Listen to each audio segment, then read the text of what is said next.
ప్రదోష వేళ ప్రదోష వ్రతాన్ని చేస్తూ శివుణ్ణి గనుక ఆరాధించుకున్నట్టయితే మన అన్ని పాపకర్మలను తొలగించుకొని ఐహిక సుఖాలను మరియు ఆధ్యాత్మిక ఉన్నతిని పొందవచ్చు.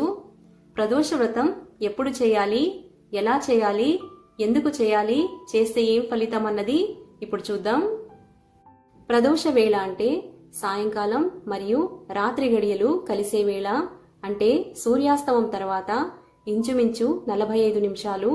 ఆ సమయంలో శివారాధన అత్యంత ఫలదాయకం.